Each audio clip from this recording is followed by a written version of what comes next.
Hello and welcome to Dad Doesn't Have Time for This, a show where we review things quickly and compare them to everything else in existence. As you've probably noticed, I like Hong Kong cinema, and I decided to watch the what's generally considered the transition piece of Jackie Chan from Hong Kong to America, Rumble in the Bronx.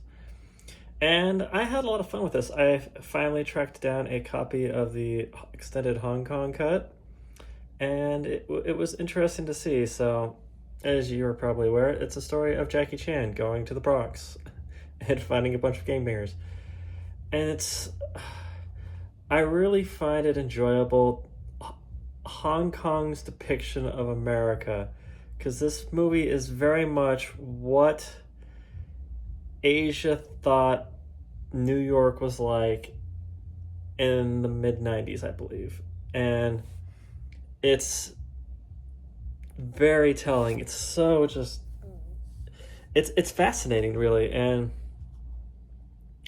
this reminds me of the time I was in Taiwan talking to people, and a lot of people's entire understanding of America came from rap music. And so you're thinking like 90s gangster rap, and Eminem and them starting to come into play, and that is what was shaping people's worldview of America. And it made for a very different America than the America I knew and grew up in.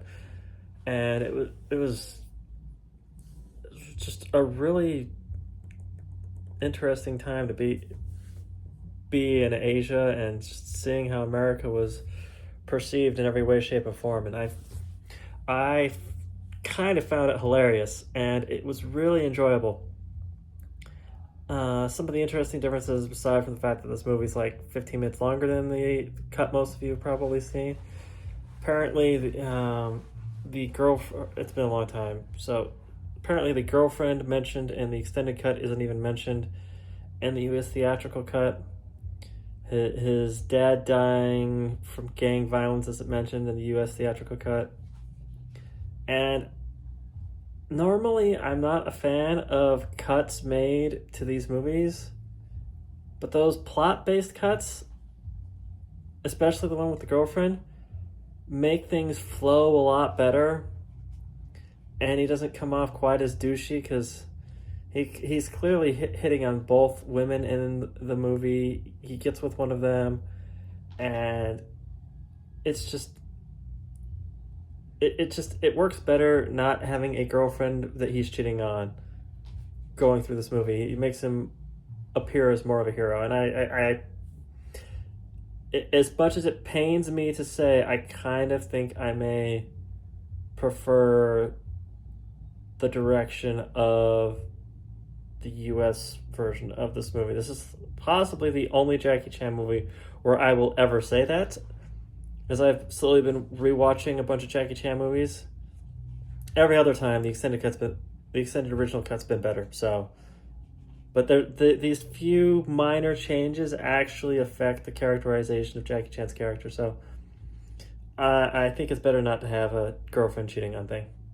The fight scenes are like, this is Jackie Chan his prime. He's moving. He is going like bat out of hell. There's nothing stopping this man as he tears through this city, and it is great to behold. And I did not know until watching the credits that for the tail end of this movie, he had a broken foot and was performing in a cast. Who does that? No one in modern Hollywood does that. They just put a sock on his cast that looked sort of like the shoe he was wearing, and they're like, this is good enough. And he's performing stunts with a cast on his foot that's obfuscated by camera angles and distance and stuff. It was really, really impressive. And this is just a fun romp of a movie, and I really liked it a lot. All in all, I'd say it was the 122nd best movie of all time.